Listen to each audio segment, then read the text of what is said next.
नमस्कार दोस्तों, स्वागत है आपका फिर से एक नए वीडियो में। तो दोस्तों 8 सीपीसी की जितनी भी बैठकें हो रही है या फिर 8 पे कमीशन पर जितनी बैठकें हुई थी, 8 पे कमीशन का गठन हुआ, इस पर बैठकें हुई, सारी बैठकें खत्म हो गई है। ठीक है, जितनी भी मीटिंग्स थी खत्म हो गई है। तो 8 पे कमीशन पर एक और लेटेस्ट अपडेट निकल कर आई है, जहां पर कुछ पॉइंट के माध्यम से आपको एक एक अपडेट की जानकारी देने वाला हूं। ठीक है, देखिए पॉइंट रहने वाले हैं 8वें वेतन आयोग पर नवीनतम अपडेट, जो भी न्यू अपडेट है वो देने वाला हूं। उसके बाद ओरोप एरियर्स पर अपडेट दूंगा। ठीक है, उसके बाद एसीपी या फिर एमएससीपी का एरियर्स मिलेगा या नहीं, उसके बारे में यहाँ पर अपडेट मिलेगी। उसके बाद पारिवारिक पेंशन भोगी और एसीपी एमएसपी के बारे में यहाँ पर अपडेट मिलेगी। ठीक है, तो फिलहाल चैनल पर आए तो सब्सक्राइब करें। मेरा नाम है सुनील विश्वकर्मा। जानकारी यूजफुल लगे तो लाइक करके जरूर जाना। चलिए दोस्तों, बढ़ाते हैं वीडियो को आगे। तो देखिए दोस्तों, यहां पर पहला पॉइंट है हमारा 8वां वेतन आयोग यानी कि 8 पे कमीशन पर जो भी अपडेट आई है। मीडिया रिपोर्टों के अनुसार 8वें वेतन आयोग यानी कि 8 सीपीसी के गठन को कैबिनेट ने जनवरी 2025 में मंजूरी दे दी थी और यह 1 जनवरी 2026 से प्रभावी होने की उम्मीद है। कुछ रिपोर्टर्स में पैनल की अहम बैठकों की खबर आई है, जिनमें कर्मचारी संगठन ने भी मांग उठाई है। ठीक है, 69 लाख पेंशनर की किस्मत पर भी देख लेते हैं। सबसे बड़ा विवाद इस बात का खड़ा हुआ है कि all India defence employees federation यानी कि एआईडीईएफ जैसे संगठनों ने आरोप लगाया है कि सरकार लगभग 69 लाख पेंशनर्स और फैमिली पेंशनर्स को 8वें वेतन आयोग के दायरे से बाहर रखने की तैयारी में है। ठीक है, मांग देखिए, मांग ये फेडरेशन ने या वित्त मंत्री को पत्र लिखकर मांग की है कि पेंशनर्स, फैमिली पेंशनर्स को भी 8वें वेतन आयोग के दायरे में शामिल किया जाए। 8वें वेतन आयोग का गठन सरकारी कर्मचारियों के वेतन, भत्ते और पेंशन को संशोधित करने के लिए किया गया है। यह आमतौर पर 10 साल में होता है, हर 10 साल में होता है। इसकी सिफारिशें 1 जनवरी 2025 से लागू होने की उम्मीद है। यदि पेंशनर्स को इसमें शामिल किया जाता है तो उनकी पेंशन में बड़ी वृद्धि हो सकती है, जिससे उनकी वित्तीय स्थिति में सुधार होगा। संगठनों का दबाव है कि पेंशनर्स को भी इनका लाभ मिलना चाहिए। ठीक है, मतलब बहुत सारे वीडियोस में मैंने आपको बताया है कि 8 पे कमीशन कर्मियों के लिए लागू हो रहा है, लेकिन 8 पे कमीशन में पेंशनर्स को क्या फायदा पहुंचेगा या नहीं, मतलब इसकी कोई न्यूज नहीं आ रही है। पेंशनर्स के बारे में 8 पे कमीशन में कोई अपडेट नहीं है। ठीक है, तो सेकंड पॉइंट आता है हमारा ओरोप एरियर्स यानी कि 1 रैंक 1 पेंशन जो भी एरियर है इसका मिलता है, उसकी अपडेट। ठीक है, देखिए ओरोप की यहां पर क्या अपडेट है। पूर्व सैनिकों के संयुक्त मोर्चे यानी कि यूनाइटेड फ्रंट ऑफ सर्विसमैन ने 8वें वेतन आयोग के समक्ष ओरोप कार्यान्वयन में विसंगति यानी कि अनोमलीज को उठाने का फैसला किया है। उनका कहना है कि ओरोप का सच्चा लाभ अभी भी कई पूर्व सैनिकों को नहीं मिला है। ठीक है, अब एरियर का भुगतान ओरोप सेकंड का एरियर किस्तों में दिया जा रहा है, लेकिन अभी भी कई मामले अदालतों जैसे एएफटी में लंबित है, पेंडिंग है, जहां जीत के बावजूद कुछ पेंशनर्स को एरियर नहीं मिला है। कुछ मामलों में पीपीओ यानी कि कोरिंगम पीपीओ जारी होने के बाद एरियर का भुगतान नहीं हुआ। ठीक है, मतलब आपको जो पीपीओ मिल गया उसके बाद भी उसका भुगतान नहीं हो रहा है।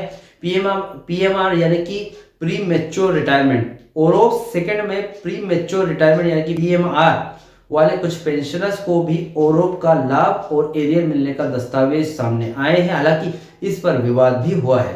ठीक है, अब देखिए 1 रैंक 1 पेंशन यानी कि ओरोप का सिद्धांत यह सुनिश्चित करता है कि समान रैंक पर समान अवधि की सेवा के लिए जो रिटायरमेंट होने वाले सभी सैन्य कर्मियों को समान पेंशन मिले, भले ही वे किसी भी तारीख को सेवानिवृत्त हुए हों। अब ओरोप एरियर्स वो बकाया राशि है जो संशोधित पेंशन लागू होने की तारीख से लेकर वास्तविक भुगतान की तारीख तक बनती है। ओरोप लागू होने के बाद भी विसंगतियां बनी हुई है, जिससे कुछ पुराने पेंशनर्स को नए पेंशनर्स से कम पेंशन मिल रही है। संगठन चाहते हैं कि 8वां वेतन आयोग इन विसंगतियों को दूर करे, जिससे लंबित एरियर के मामले का भी समाधान हो सके। अब यहाँ पर हमारा तीसरा पॉइंट आता है एसीपी या एमएससीपी का एरियर के बारे में। ठीक है, जो भी अपडेट है देखते हैं। कर्मचारी संगठनों ने 8वें वेतन आयोग के समक्ष एमएससीपी योजनाओं में बदलाव की मांग की है, जैसे वेरी गुड की जगह गुड बेंचमार्क को अपनाया जाए।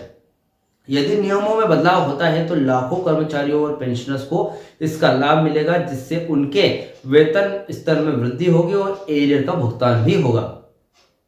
अब विभिन्न अदालतों, फैसलों, कोर्ट ऑर्डर के आधार पर एसीपी एमएससीपी एरियर का भुगतान केंद्र सरकार के कर्मचारियों और पेंशनर्स को किया जा रहा है, खासकर उन मामलों में जहां लाभ देने में देरी हुई या गलत गणना हुई है। ठीक है, अब कुछ सरल स्पष्टीकरण देख लेते हैं इसका। देखिए, एसीपी और एमएससीपी जो कि मॉडिफाइड एक्यूट कैरियर प्रोग्रेशन और कैरियर प्रोग्रेशन, एसीपी का मतलब है एक्यूट कैरियर प्रोग्रेशन और एमएससीपी का मतलब है मॉडिफाइड एश्योर्ड कैरियर प्रोग्रेशन। ठीक है, योजनाएं सरकारी कर्मचारियों को उनके कैरियर में एक निश्चित समय के बाद 12 और 24 साल या फिर 10 से 20-30 साल पदोन्नति न मिलने पर भी अपने अगले उच्च स्तर यानी कि नेक्स्ट हायर ग्रेड पे का वित्तीय लाभ सुनिश्चित करती है। ठीक है, एससीपी लागू, अब देखिए लागू 1999 से 2008 तक 12 और 24 साल की सेवा पर 2 पद वित्तीय उन्नयन, और एमएससीपी में क्या होता है, लागू होती है 2008 में, और 10, 12 और 30 साल की सेवा में 3 वित्तीय उन्नयन होता है। यदि किसी कर्मचारी या पेंशनर्स को सही समय पर या फिर सही वेतन स्तर पर एमएससीपी या फिर एससीपी का लाभ नहीं मिलता है तो वो बाद में कोर्ट या प्रशासनिक निर्णय से यह लाभ दिया जाता है तो उसे पिछली तारीख से संशोधित वेतन पेंशन के अंतर का बकाया मिलता है। ठीक है, चौथा पॉइंट आता है पारिवारिक पेंशन भोगी यानी कि फैमिली पेंशनर को और एसीपी एमएससीपी का लाभ मिलेगा इन्हें। ठीक, पारिवारिक पेंशन यानी कि एसीपी एमएससीपी का असर और नया आदेश क्या है इस पर वो देख लेते हैं। एमएससीपी एसीपी का लाभ मूल रूप से सेवारत कर्मचारियों को दिया जाता है। इसका सीधा असर कर्मचारियों के अंतिम वेतन पर पड़ता है। चूंकि पारिवारिक पेंशन की गणना मृतक परिवार के अंतिम वेतन के प्रतिशत के आधार पर होती है, इसलिए यदि एमएससीपी एसीपी के कारण कर्मचारी का अंतिम वेतन बढ़ता है तो पारिवारिक पेंशन की राशि भी अनुपातिक रूप में बढ़ जाती है। इस बढ़ी हुई राशि का एरियर भी मिल सकता है। ठीक है, अब देखिए नया आदेश भी आया है फैमिली पेंशन के बारे में। DOPPW यानी कि department of pension and pensioners welfare ने हाल ही में आदेश जारी किया है कि यदि कोई सरकारी कर्मचारी अविवाहित और विधवा के रूप में बिना संतान के निधन हो जाता है तो उसके माता पिता को भी पारिवारिक पेंशन दी जाती है, भले ही वह उनकी अपनी आय का कोई स्रोत हो।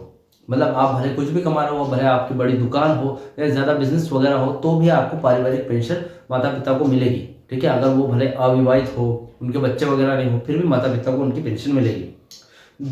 देखिए, दोनों जीवित माता पिता को मृतक के अंतिम वेतन का 75% और एक जीवित अभिभावक को 60% की दर पेंशन से मिलेगी। ठीक है, अगर कोई देखिए यहाँ पर जो कर्मचारी है जो एक्सपायर हो गया है ड्यूटी के दौरान, तो उनके माता पिता को कितना मिलेगा, 75% आपकी सैलरी का, और अगर आप जीवित है तो आपको पेंशन 60% दी जाएगी। ठीक है, अब पारिवारिक पेंशन मृतक कर्मचारी पेंशनर्स के आश्रितों पति पत्नी बच्चे या कुछ मामलों में माता पिता को भी दी जाती है। एमएससीपी और एसीपी सीधे पारिवारिक पेंशन भोगियों को नहीं मिलती, बल्कि एक कर्मचारी को सेवा काल की वेतन वृद्धि को प्रभावित करती है। अब कर्मचारी की मृत्यु के बाद उच्च अंतिम वेतन के आधार पर गणना की गई फैमिली पेंशन से पेंशन भोगियों को अधिक लाभ तक मिलता है। ठीक है, फिलहाल न्यू अपडेट थी 8 पे कमीशन के बारे में। इस अपडेट से रिलेटेड कोई भी डाउट क्वेश्चन वगैरह तो मुझे कमेंट बॉक्स में कमेंट कर सकते हैं। वीडियो अच्छा लगा तो वीडियो को लाइक कमेंट से जरूर करें।